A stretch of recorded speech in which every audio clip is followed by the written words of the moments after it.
So we have the details of these plus international entertainment and sport all coming up in the next 60 minutes.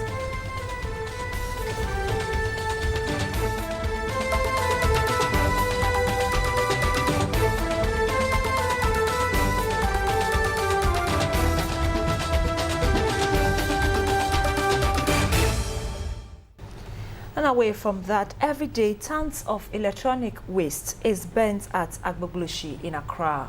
But research conducted by the Environmental Protection Agency in collaboration with non-governmental organizations show the smoke which emanates from the electronic waste contains numerous toxic chemicals which pose a serious threat to human health and the environment. So the question we are asking is Agbogloshi a community on a time bomb waiting to explode?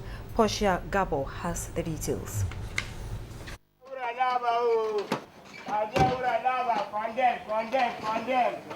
Latif is a 21-year-old laborer. Together with his friend, they move from house to house every day in search of discarded electronic equipment.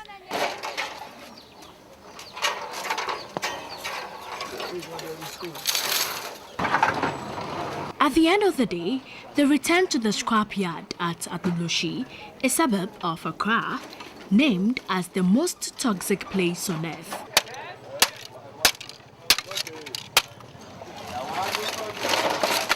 In a bid to recover copper and other metals from e-waste, young men here dismantle computers, automobile engines, refrigerators, CRT monitors, and other forms of electronic waste without protective gear.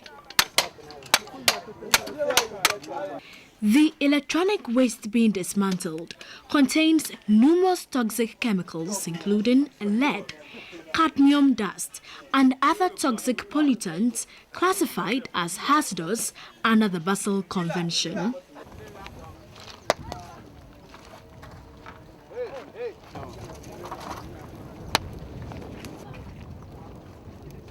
Over here, volumes of electronic waste are burned openly, all in a bid to retrieve copper.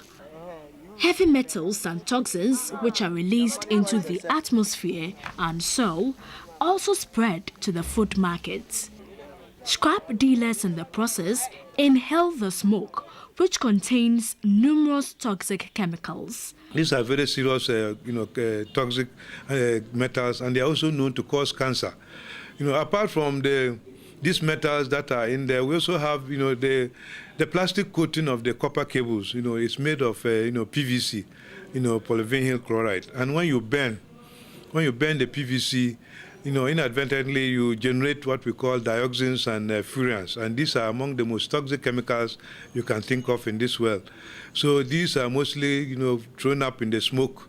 And it's not only the workers in the Agbogloshi who are exposed to these toxins, but many other people, even as far as where we are sitting here in the ministries. Majority of persons here are young children of all ages who, instead of being in school, rummage through the ashes with their bare hands, looking for copper, aluminium, and iron to sell. You're using your bare hands to pick these metals from the ground. It can be very dangerous to your health. Yes, because of the money. So do you go to hospital often? No. And the girls are not left out. They are also here to cash in by selling sachet water to quench the burning metals. Do you know that anytime you come here, you inhale this air, the smoke over here, and it is very dangerous? Yes. If I am sick, my mother will send me to hospital, then they will give me medicine to drink. I want them to, they have to help our parents. It is estimated that the e-waste sector contributes between $105 million to $268 million indirectly to the Ghanaian national economy. Despite this, most of the people in the industry continue to live in extreme poverty, with monthly incomes of collectors between $70 and $140. Due to the growing problem of e-waste concerns, A study was conducted on e-waste workers at Agbogloshi to determine the body burden of chemicals comprising heavy metals and trace elements. The results revealed that all participants had elevated levels of some heavy and trace metals in their body. Even the control that we took, as at Makwala near the International Commercial Bank area also had similar levels. So it means that even though we thought that the Makwala area would have been far from the Agbogloshi and that could serve as a control, we found that the levels were also equally high. There was not any significant difference between the levels recorded in the workers over there and then, the control in the market. But the scrap dealers are unperturbed. You can die as a result of this. Dying there, you are not feeling it because if you no work, you won't chop. After a New York-based NGO, Blacksmith Institute, named Agbogloshi as the most toxic place on earth, the Ministry of Health, in collaboration with the Ghana Health Service, conducted a health screening exercise for scrap dealers. I followed up 2 weeks later for the preliminary results. Upon hearing from your network some of the things you find out there and then some of the things reported by the Environmental Protection Agency, the minister ordered that we go and then do some medical screening. The findings were so bad.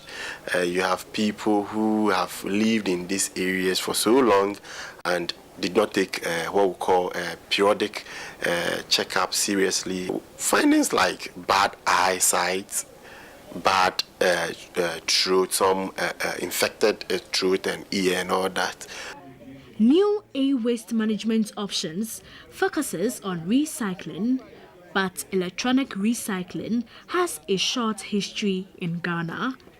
If nothing is done to stop the burden of e-waste at Agbogloshi, the community will be like a city on a time bomb waiting to explode. Portia Gabo, TV3. Well, indeed, a city on time bomb, Yes. Joyce.